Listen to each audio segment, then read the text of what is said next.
আমি ভালো মতো জানি, তার সব খবর জানি উনি কারা পড়ে। এই লোকটা আল্লাহর কোরআন, যে আল্লাহ পাককে তার রাসূলকে আমাদের সবার চাইতে ভালোবাসি, সেই আল্লাহর কালামকে পদদলিত করলো, পা দিয়ে পড়ালো। আর বর্তমান কিছু মিডিয়ার লোকরা বলে যে সে পাগল ছিল, সে মস্তিষ্কহীন ছিল, এই জন্য কোরআনকে পদদলিত করেছে। ভাইরা, ইউনিভার্সিটি যার মেন গোড়া হলো আমেরিকা, এমন ইউনিভার্সিটির যে পড়ে সে কখনো পাগল হতে পারে না। এই লোকটা আল্লাহর কালামকে পায়ে পাড়ালো। এই লোকটার শাস্তি দেওয়ার জন্য কেউ যদি তাকে আঘাত করে, যদিও মানুষের দৃষ্টিতে খারাপ, কিন্তু আল্লাহর দৃষ্টিতে এটা কি সওয়াবের কাজ। পৃথিবীতে মানুষ দুই ধরনের আছে। এক ধরনের মানুষকে বলা হয় নাস্তিক, যারা স্রষ্টা মানে না। আর এক ধরনের মানুষকে বলা হয় আস্তিক, যারা স্রষ্টা মানে। যারা স্রষ্টা মানে এদের ভিতরে আবার কয়েক প্রকারে হয়ে গিয়েছে। কেউ এক খোদায় বিশ্বাসী, যাদেরকে আমরা মুসলমান বলি। কেউ দুই খোদায় বিশ্বাসী, যাকে আমরা ইহুদি বলি। কেউ তিন খোদায় বিশ্বাসী, যাকে আমরা খ্রিস্টান বলি। কেউ অসংখ্য স্রষ্টার বিশ্বাসী, যাদেরকে আমরা মুশরিক বলি। তাহলে যারা দুনিয়াতে জন্ম নিয়েছে, চাই সে আস্তিক হোক, নাস্তিক হোক, মুসলমান হোক, ইহুদি, খ্রিস্টান, বৌদ্ধ, নাসারা, যাই হোক না কেন, সকলেই মরণশীল। এই কথা কেউ অবিশ্বাস করতে পারবে ভাইরা? কেউ অবিশ্বাস করতে পারবে না। মানুষ মরণশীল, মরতে হবে। তবে আমরা যারা মুসলমান, এদের একটা বিশ্বাস আছে যে মরার পরে মানুষ যখন আল্লাহর সামনে দাঁড়াবে, কবর থেকে নিয়ে শুরু করে জান্নাতে ঢোকার আগ পর্যন্ত এই লম্বা টাইমগুলো মানুষের মধ্যে শুধু দুইটা পাওয়ার নিয়ে কবরে, হাসরে, মিজানে, ফুলসিরাতে মানুষ দৌড়াতে পারবে। দুইটা পাওয়ার, তার এক নাম্বার হলো ঈমান, আর দুই নাম্বার হলো আমল। যার ঈমান ভালো, আমল ভালো, তার কবরের ভিতরে দাপট চলবে, হাসরের মাঠে দাপট চলবে। যার ঈমান খারাপ, আমল খারাপ, ঈমান নাই, আমল নাই, তার কবর থেকে শুরু করে একদম হাসরের মাঠ পর্যন্ত বিপদ বিপদ বিপদ, এছাড়া কোনো উপায় নাই।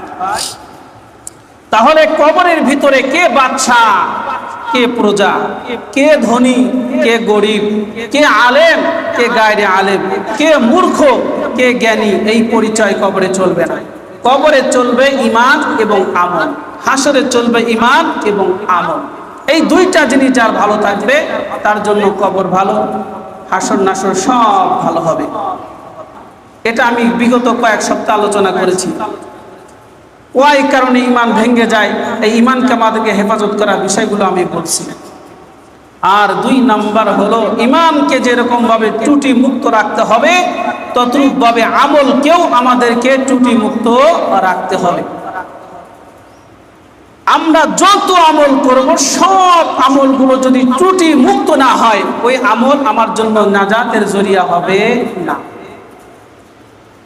একজন কৃষককে আমার জমিতে কাজ করার জন্য নিলাম, সে ক্ষেত নিরায়া দিবে। সে যদি ক্ষেত না নিরায়া ক্ষেতের ফসলগুলো যদি টেনে তোলে, তাহলে সে কি মজুরির অধিকার হবে না গালি শুনবে? যে তোমাকে আগাছা পরিষ্কারের জন্য নিয়েছি আর তুমি গাছটাই টেনে তুলছো, তার মানে সে কাজটা ঠিক মতো করে নাই, সে পারিশ্রমিক পাবে না। তদ্রূপ ভাবে আমরা যারা ঈমান আনার পরে আল্লাহর হুকুম যেগুলো পালন করি, সেইগুলো যদি ত্রুটি মুক্ত না হয়, বরং ত্রুটি যুক্ত হয়, আল্লাহর কাছে আমরা পারিশ্রমিক পাবো না। আমার ভূমিকা শেষ। আজকের আমার আলোচ্য বিষয় হলো, কয় কাজ করলে শুদ্ধ আমলের জন্য কয় কাজ অনিবার্য। শুদ্ধ আমলের জন্য কয় কাজ অনিবার্য, করণীয়, এই বিষয়ে আজকে আমার আলোচনা। উলামায়ে কেরাম বলেন, বিশুদ্ধ আমলের জন্য চারটি কাজ অনিবার্য। ভাইরা, কয়টি কাজ? সবাই বলেন কয়টি কাজ? চারটি কাজ অনিবার্য। এই চারটি কাজ যদি কোনো মানুষের ভিতরে না থাকে, একটা আমলও সে ত্রুটি মুক্ত করতে পারবে না। এই কাজগুলো আমাদেরকে ধ্যান খেয়াল করে শুনে, শুধু শুনলে হবে না, আমল করতে হবে। আল্লাহ পাক যেন বক্তাকে এবং শ্রোতা সকলকে আমল করার মতন তৌফিক দান করেন, সকলেই বলি আমিন। এক নাম্বার হলো, উলামায়ে কেরাম বলেন বিশুদ্ধ আমলের জন্য 4টি আমল অনিবার্য। এই 4টি আমল ছাড়া কোনো মানুষ তার আমলকে বিশুদ্ধতম ভাবে করতে পারবে না। তার এক নাম্বার হলো আল ইলমু ক্বাবলা বাদইহি। সব আমল শুরু করার পূর্বে ওই আমল সম্পর্কে জ্ঞান থাকা। আমি যেই আমল শুরু করব ওই আমলের জ্ঞান আমার ভিতরে থাকতে হবে। যদি যেই কাজটা করতেছি তার জ্ঞান আমার মধ্যে না থাকে, তার ইলম আমার মধ্যে না থাকে, ওই কাজটা আমি পরিপূর্ণ করতে পারবো না। যেমন উদাহরণ ধরুন, আমি ওযু করতে যাচ্ছি, ওযুর ভিতরে ফরজ কয়টা ভাইরা জানেন না? কয়টা? 4টা। ওযুর ভিতরে 4টি ফরজ আছে, সুন্নাত আছে। এখন আমি যদি ফরজগুলো না জানি, ফরজগুলো সম্পর্কে যদি আমার জ্ঞান না থাকে, তাহলে ফরজগুলো আমি ঠিকমতো আদায় করতে পারবো? আর ফরজ যদি ওযুর ফরজ ঠিকমতো আদায় না হয়, তাহলে ওই ওযু হলো না, এর দ্বারা ইবাদতও আমার কাজে আসবে না। সুন্নাতগুলো যদি, ওযুর সুন্নাতগুলো যদি পরিপূর্ণভাবে আমি আদায় করতে না পারি, তাহলে ওই ওযু পরিপূর্ণ ওযু হলো না, এর দ্বারা ইবাদত করলে ওই ইবাদতও আল্লাহর কাছে কবুল হবে না। তাহলে ওযু করার পূর্বে ওযুর ফরজ সুন্নাতগুলো আমাকে জানতে হবে। তদ্রূপ ভাবে আমরা গোসল করতে আসি, প্রতিনিয়ত যে গোসল করি সেটা হলো সুন্নাত গোসল। আমরা যারা ফরজ গোসল করি এর ভিতরে কিছু বিধান ফরজ আছে। গড়গড়ায় কুলি করতে হবে, নাকের নরম জায়গা পর্যন্ত পানি পৌঁছাতে হবে, সমস্ত শরীর ধৌত করতে হবে। তার আগে যদি লুঙ্গিতে অন্য কোথাও নাপাকি থাকে, নাপাকি ধুয়ে পরিষ্কার করে এগুলো আদায় করতে হবে। এখন বলেন, আমার শরীরের ভিতরে নাপাক আছে, আমি সেটাকে শরীরের সাথে রেখে ফরজগুলো যদি আদায় ঠিক মতো না করে কুলি করলাম না, নাকেও পানি দিলাম না, তাহলে আমার গোসল হলো? ভাইরা গোসল হলো? হলো। তাহলে গোসল করার আগে গোসল সম্পর্কে জ্ঞান থাকতে হবে, তাই না ভাইরা? গোসলের ফরজগুলো জানতে হবে। এই জন্য যারা আমরা ফরজ গোসল করব, সর্বপ্রথম আমি আপনাদেরকে পরামর্শ দিই, যেই পোশাকে নাপাকি আছে, যে লুঙ্গিতে, এটাকে চেঞ্জ করে আপনি একটা বড় গামছা পরবেন, পরার পর ওটা ধুয়ে তারপরে আপনি গোসল করবেন। 3টা ফরজ সুন্দরভাবে আদায় করার পর আপনি গোসল করবেন। তাহলে গোসল সম্পর্কে ইলম থাকার পরে আমাকে গোসল করতে গেলে গোসলটা আমার একদম কি হবে? পরিপূর্ণ হবে, বিশুদ্ধতম হবে। আর যদি ফরজ না জানি, গেলাম গায়ের উপর পানি ঢেলে দিলাম, চলে আসলাম, এটা কি হবে না? গোসল হবে না। ইমাম সাহেব দাঁড়ালো, আল্লাহু আকবার বলে নিয়াত বাঁধলো, আপনি হাত উঠিয়ে নিয়াত বেঁধে ফেললেন, আল্লাহু আকবার জবানে পড়লেন না, আপনার নামাজ হবে? তাহলে এটা জানা থাকতে হবে যে আমার নামাজ, যে প্রথম তাকবীরে উলা আছে, এটা আমাকে জবানে উচ্চারণ করে বলতে হবে। এই ইলম যদি না জানে, তাহলে তার নামাজ হবে? নামাজ হবে না। ভুল ক্রমে কেউ যদি ওয়াজিব ছেড়ে দেয়, তাহলে বিধান হলো সেজদায়ে সুহু দিলে ওইটা আদায় হয়ে যায়। কিন্তু ইচ্ছাকৃতভাবে কোনো মানুষ যদি ওয়াজিব ছেড়ে দেয়, তাহলে ওই নামাজকে দ্বিতীয়বার আবার দোহরায়া পড়তে হবে। ইচ্ছা করে আপনি ওয়াজিব ছেড়ে দিয়েছেন, সেজদা সুহু দিবেন, নামাজ পরিপূর্ণ হবে না, নামাজকে দোহরাতে হবে। আর ভুল ক্রমে যদি ওয়াজিব ছুটে যায়, সেজদা সুহু দিলে কি হয়ে যাবে? নামাজ শুদ্ধ হয়ে যাবে। আপনাকে রুকুত থেকে সোজা হয়ে দাঁড়ানো ওয়াজিব, সিজদা থেকে সোজা হয়ে বসা ওয়াজিব। এটা আমি আপনি যদি ইচ্ছা করে ছেড়ে দিই, নামাজ হবে না। প্রত্যেক আমলের পূর্বে, প্রত্যেক আমল শুরু করার পূর্বে সেই আমলের নিয়ত করা। আমি গোসল করব, ওই গোসলের নিয়ত করা। ওযু করব, ওযুর নিয়ত করা। নামাজ পড়ব, নামাজের নিয়ত করা। হজ করব, হজের নিয়ত করা। যাকাত দিব, যাকাতের নিয়ত করা। নিয়ত ছাড়া আল্লাহ রাব্বুল আলামিন একটা আমলও কবুল করেন না। নিয়ত ছাড়া কোনো আমল কবুল হয় না। নিয়ত করা প্রত্যেক কাজের জন্য ফরজ। এই জন্য আল্লাহ রাসূল বলেছেন, বুখারী শরীফের প্রথম হাদিস, হযরত আমর ইবনুল খাত্তাব রাদিয়াল্লাহু তাআলা আনহু থেকে বর্ণিত। উনি বলেন, আল্লাহ রাসূল বলেছেন, ইন্নামাল আ'মালু বিন্নিয়াত, নিয়তের উপর নিয়ত করতে হবে। এই নিয়ত যদি আপনি যে জন্য যে নিয়ত করবেন ওই রকম নিয়ত হয়ে যাবে। নিয়ত শুদ্ধ হতে হবে। এই নিয়তের কারণে অনেক সময় দেখা যায় যে ভালো কাজগুলো খারাপ হয়ে যায় এই নিয়তের কারণে, আবার অনেক সময় খারাপ কাজ ভালো হয়ে যায় এই নিয়তের কারণে। আমি আপনাদের উদাহরণ দেব যে ভালো কাজ খারাপ হয়ে যায় কি জন্য। ভাইরা, ঈমান আনার পর সবচাইতে উত্তম ইবাদত হলো নামাজ, তাই না ভাইরা? ঈমান আনার পরে সর্বোত্তম ইবাদত হলো নামাজ। কারণ হলো কেন উত্তম? মানুষের শরীরের সর্বোত্তম অঙ্গ হলো ওই মাথা। ওই মাথা আল্লাহর কুদরতি পায়ে দেয়। আল্লাহ বলে তোমার সর্বোত্তম অঙ্গ আমার কুদরতি পায়ে দিচ্ছ, এই জন্য সর্বোত্তম ইবাদত এটা। এখন বলেন, এই নামাজের চাইতে উত্তম ইবাদত হয় না, কিন্তু নিয়ত যদি উল্টা হয় নামাজ পড়লে গুনাহ হবে। নামাজ পড়তেছে ধার্মিক বলবে মানুষ, আমাকে ধার্মিক বলবে যে আমি নামাজি, আমাকে নামাজি বলবে, এই জন্য নামাজ পড়তেছি। কোনোদিন নামাজ পড়তে আসে না। বাড়িতে নতুন বিয়ে আসছে, তখন নামাজ পড়ার জন্য বিয়ের সাথে মসজিদে আসছে, আসার পর আগের কাতারে যে দাঁড়াইছে। তাহলে ও কি আল্লাহর জন্য নামাজ পড়তে আসলো নাকি বিয়েকে দেখানোর জন্য? ভাইরা, বিয়েকে দেখানোর জন্য। সব পাবে? পাবে না। এদের জীবনে কি আছে এটা সামনে ইনশাল্লাহ আমি বলবো। আর একটা হলো অনেকে রোজা রাখে না, কিন্তু বাড়িতে মেহমান আসছে, অথবা কোনো বাড়িতে আত্মীয়তার বাড়িতে ঘুরতে গেছে, আত্মীয় স্বজনের বাড়ি ঘুরতে গেছে, রোজা রাখলে আত্মীয় কি বলবে, তখন রোজা রাখছে। বলতেছে না, তুমি আল্লাহর জন্য রোজা রাখো নাই, তোমার নিয়তে খলল আছে, তুমি সব পাবে না। এই রোজা আল্লাহর কাছে পুষবে না। অনুরূপভাবে প্রত্যেকটা কাজে যদি নিয়ত শুদ্ধ না হয় সেই কাজ আল্লাহর দরবারে পুষবে না। তাহলে নিয়ত কি হতে হবে? শুদ্ধ হতে হবে। নিয়তের কারণে ভালো কাজ খারাপ হয়ে যাচ্ছে, আবার এই নিয়তের কারণে খারাপ কাজ ভালো হয়ে যাবে।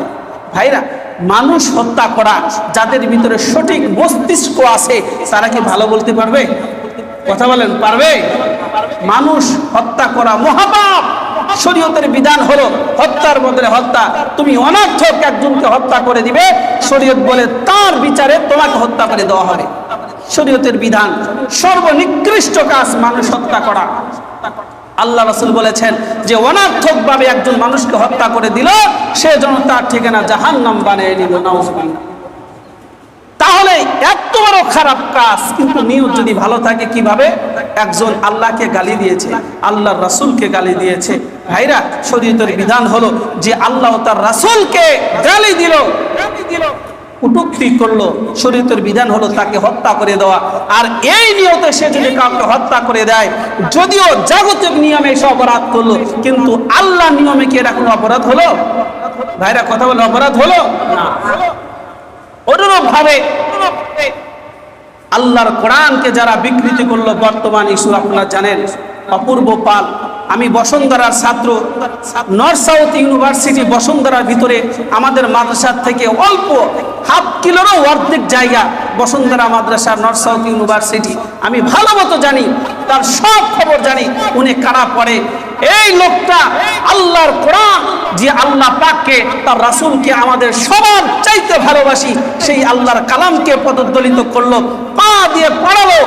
আর বর্তমান কিছু মিডিয়ার লোকরা বলে যে সে পাগল ছিল, সে মস্তিষ্কহীন ছিল, এই জন্য কোরআনকে পদদলিত করেছে। ভাইরা, ইউনিভার্সিটি যার মেন গোড়া হলো আমেরিকা, এমন ইউনিভার্সিটির যে পড়ে সে কখনো পাগল হতে পারে না। এই লোকটা আল্লাহর কালামকে পায়ে পাড়ালো। এই লোকটার শাস্তি দেওয়ার জন্য কেউ যদি তাকে আঘাত করে, যদিও মানুষের দৃষ্টিতে খারাপ, কিন্তু আল্লাহর দৃষ্টিতে এটা কি সওয়াবের কাজ। নিয়তের কারণে খারাপ কাজ ভালো হয়ে গেল। এই জন্য ভাইরা, সব কাজে আপনাকে নিয়ত সুন্দর করতে হবে। নিয়ত যদি সুন্দর না হয় তাহলে আপনার ওই কাজটা আল্লাহর কাছে পৌঁছবে না। 3 নাম্বার, আস-সাবরু ফি ওয়াসতিহি, কাজের মাঝখানে ধৈর্য থাকতে হবে। যেদিন হাসরের মাঠ কায়েম হয়ে যাবে, সেই দিন আল্লাহ রাব্বুল আলামিন সেটাকে টোপলা বানায়া ওই ব্যক্তির মুখের মধ্যে নিক্ষেপ করে দেওয়া হবে। বলা হবে, ও হতভাগার দল, ওই যে দুনিয়াতে তুমি নামাজ পড়েছিলে, ঠিক মতো রুকু করো নাই, ঠিক মতো সেজদা করো নাই, ঠিক মতো তুমি তাসবিহ তাহলিল করো নাই, এই অপূর্ণ নামাজ আমি আল্লাহ রাব্বুল আলামিন গ্রহণ করি নাই। একটা নেক কাজ করব কার জন্য? সবাই একটু বলেন, কার জন্য? আল্লাহর জন্য।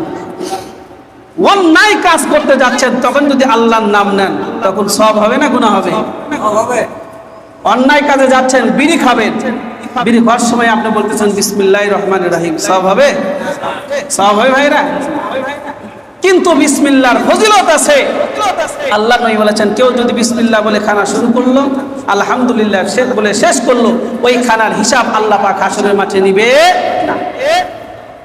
ইখলাস পূর্ণ আমল হতে হবে, সব কাজ হবে কার জন্য ভাইরা? আওয়াজ করে বলেন, কার জন্য? আল্লাহর জন্য। আল্লাহর জন্য হতে হবে। আমার নামাজ, আমার কালাম, আমার হজ, আমার যাকাত সব কিছু আল্লাহর জন্য হবে। আমাকে নামাজি বলবে সেই জন্য নামাজ পড়বো না, আমাকে হাজি বলবে সেই জন্য নামাজ পড়বো না, আমাকে গাজী বলবে সেই জন্য আমি যুদ্ধে যাব না, আমাকে দানবীর বলবে সেই জন্য আমি দান করব না। এগুলো সব আমল করব কাকে খুশি করার জন্য ভাইরা? আল্লাহকে। এই জন্য ইখলাসপূর্ণ আমল হতে হবে। এই চারটা জিনিস যদি কেউ না জানে, তাহলে ওই আমলটা বিশুদ্ধতম হবে না, ত্রুটিযুক্ত হবে না। 1 নাম্বার, যে আমল করব সেই আমল সম্পর্কে আমার জ্ঞান থাকতে হবে। 2 নাম্বার, নিয়ত বিশুদ্ধ থাকতে হবে। 3 নাম্বার, ধৈর্যের সাথে আদায় করতে হবে। 4 নাম্বার, ইখলাসের সাথে আমলটা করতে হবে। আমি যদি এই কাজটা করতে পারি, আমার এই আমলটা ত্রুটি মুক্ত হবে, আল্লাহর কাছে পৌঁছে যাবে। আর যদি লোক দেখানো হয়, তাহলে এই আমল আল্লাহ পাক কবুল করবেন না। রিয়াকারী যারা লোক দেখানোর জন্য আমল করে, এদের রিয়াকারীর আলামত 3-4টা। রিয়াকারীর আলামত কয়টা ভাইরা? 4টা। 1 নাম্বার, একাকী যদি থাকে অলসতা করবে, নামাজ পড়তে যাবে না, অথবা নামাজ পড়লে গুরুত্ব থাকবে না, 1 নাম্বার। 2 নাম্বার, যদি লোকালয়ে থাকে তাহলে সতর্ক এবং তৎপর থাকবে, নামাজের সূরা পেলতে যাবে, লম্বা রুকু, লম্বা সেজদা, সুন্দরভাবে খুশুখুশুর সাথে নামাজ পড়বে, মনে করবে। আর একাকে গেলে ফাঁকি দেওয়ার চেষ্টা করে, এটা রিয়াকারী। 3 নাম্বার, যদি প্রশংসা করা হয় আমলের, খুশি হয়ে যায়, আমলের গতি বেড়ে যায়। আর 4 নাম্বার, যদি তাকে প্রশংসা না করা হয়, যদি তাকে ভর্ৎসনা করা হয়, তাহলে আমলের গতি কমে যায়। এই 4টা গুণ যার মধ্যে থাকবে, তার আমল হলো রিয়াওয়ালা, আল্লাহর জন্য হয় নাই, এই ইবাদত আল্লাহ পাক কবুল করবে না। এই জন্য মুসলমান ভাইরা আমার আমল বিশুদ্ধ হতে হবে, ইখলাস পূর্ণ হতে হবে। একমাত্র আমলটা হবে আল্লাহর জন্য। আমার নামাজ, আমার কালাম, আমার যাকাত, আমার হজ সব কিছু একমাত্র আল্লাহর জন্য হতে হবে। আর যদি দুনিয়ার কারো জন্য হয়, আল্লাহ পাক এই আমলের বিনিময় দিবেন না। আমি আপনাদের মাঝে 2টা হাদিস বলবো। 1 নাম্বার হাদিস হলো, আল্লাহর নবী বলেন, হাসরের মাঠে আল্লাহ রাব্বুল আলামিন যখন ওনার বিছানার আসনের মধ্যে বসে যাবেন, ফেরেশতাদের আদেশ করবেন, ফেরেশতারে এই যে একদল মানুষ দেখা যায়, এদেরকে জান্নাতে নিয়ে যাও। ফেরেশতারা তাদেরকে জান্নাতের দিকে নিয়ে যাবে। এরা তো মহা খুশি, আল্লাহ রাব্বুল আলামিন তাদেরকে বিনা হিসাবে জান্নাত দিচ্ছেন, খুব খুশি। কিতাবের মধ্যে আছে, আমার জন্য ইবাদত না করার কারণে ওই ইবাদত দ্বারা আমার কাছে আসতে পারবে না, সুতরাং তোমাদের জন্য জাহান্নাম বাজেট হয়ে গেল। আল্লাহ নবী বলেন, তাদেরকে নিয়ে আবার জাহান্নামের ভিতরে নিক্ষেপ করে দেওয়া হবে, নাউজুবিল্লাহ। এই জন্য ভাইরা আওয়াজ করে বলেন, ইবাদত করব কার জন্য? সবাই বলেন, কার জন্য? আল্লাহর জন্য ইবাদত করতে হবে। 2 নম্বর হাদিস, আল্লাহ রাব্বুল আলামিন হাসরের মাঠ যেদিন কায়েম করবেন, সমস্ত মানুষগুলো একত্রিত করা হবে। মুসলিম শরীফের হাদিস। যারা খ্রিস্টান তাদেরকে ডাকা হবে, তোমরা কার জন্য ইবাদত করছো? বলে এমন স্রষ্টার জন্য। বলে যাও, তার প্রতিদান তাদের থেকে নিয়ে নাও। তারা চলে যাবে, জাহান্নামে চলে যাবে। ইহুদিরাও তাদের স্রষ্টার থেকে বিনিময় নিয়ে জাহান্নামে চলে যাবে। দুনিয়াতে যে যার ইবাদত করেছে তাদের থেকে বিনিময় চাওয়ার কথা বলে তাদেরকে জাহান্নামে দেওয়া হবে। এমন সময় কিছু ঈমানদার দাঁড়িয়ে যাবে আল্লাহর সামনে। আমার আল্লাহ বলবে, বান্দারে, দুনিয়াতে তোরা বড় হতভাগা ছিলি, আমার নামাজ পড়েছিস, নামাজ পড়তে মসজিদে এসেছিস, আমার কুদরতি পায়ে সেজদা দিয়েছিস, কিন্তু ওই সেজদাটা আমার জন্য প্রকৃতপক্ষে ছিল না, ওই সেজদাটা ছিল লোক দেখানোর জন্য। যাকাত দিয়েছো, আমার জন্য ছিল না, মানুষ দানবীর বলবে সেজন্য। তাহাজ্জুদের নামাজ পড়েছো, ওই নামাজটা আমার জন্য ছিল না, ছিল লোক দেখানোর জন্য। অনেকে যে চাষটলে ঝিমায়, বলে ভাই চাষটলে ঝিমাইতেছেন, রাতে কি ঘুমান নাই? বলতেছে ভাই একটু রাতে উঠে নামাজ পড়ার অভ্যাস আছে, তো ওই রাতে উঠে একটু নামাজ পড়তে ঘুমাইতে পারি নাই, সেই জন্য ঘুমাইতেছি। ভাইরা, উনি কে কথা জিজ্ঞাসা করছে ওনাকে যে আপনি তাহাজ্জুদ পড়ছেন কি পড়েন নাই? ওনাকে কেন বললেন জানো? ওনাকে কি বলে? তাহাজ্জুদ গুজার বান্দা বলে। তাহলে বান্দাকে খুশি করার জন্য তাহাজ্জুদ পড়ে, ওই তাহাজ্জুদ পড়ে আল্লাহ সন্নিকটে যেতে পারবে? তাহাজ্জুদের জন্য উঠেছে, বাড়িতে ওযু করবে, গলার ভিতরে পানি নিয়ে ঘর ঘর করে আওয়াজ করে যেন আশেপাশের মানুষ শুনতে পারে আমি তাহাজ্জুদের নামাজে উঠছি। ও মুসলমান ভাই, যদিও মুখে বলে না, কিন্তু আল্লাহ পাক তো মানুষের অন্তরের খবর জানে। লোক দেখানোর জন্য আওয়াজ করলাম, মানুষ জানলো যে তুমি তাহাজ্জুদের নামাজ পড়ো, ওই তাহাজ্জুদের নামাজ পড়লা ঠিকই, আল্লাহ রাব্বুল আলামিন বিন্দু পরিমাণ সওয়াব দিবে না। হাসরের মাঠে আল্লাহ পাক বলবে, যাকে খুশি করার জন্য তাহাজ্জুদ পড়ছো তার থেকে সওয়াব নাও, আমি আল্লাহ পাক তোমাকে সওয়াব দিব। এই জন্য যারা আল্লাহর জন্য নামাজ পড়বে, একাকী নামাজ পড়লেও যেরকম খুশু হবে, মানুষের সামনে পড়লে তেমনই হবে। দান করলে কেউ যদি প্রশংসা করে, খুশিও হবে না, নারাজও হবে না। আর আমরা যদি এরকম হয় যে আমার পাশের বাড়ির গ্রামের যিনি প্রধান, এক প্রধান দিছে 5,000, ও মনের ভিতরে ফসকায়, হাই রে মানুষ আমাকে দানাউরি বলবে না, ও যা 6,000 দিল, ওই দান আল্লাহর কাছে কবুল হবে? এই জন্য একমাত্র সকল ইবাদত করব কার জন্য ভাইরা? আল্লাহ পাকের জন্য। আল্লাহ রাব্বুল আলামিন আমাদেরকে সকল ইবাদত গুলো আল্লাহর জন্য করার মতন তৌফিক দান করুন। সকলে বলি আমিন। ওয়া মা আলাইনা ইল্লাল বালাগ।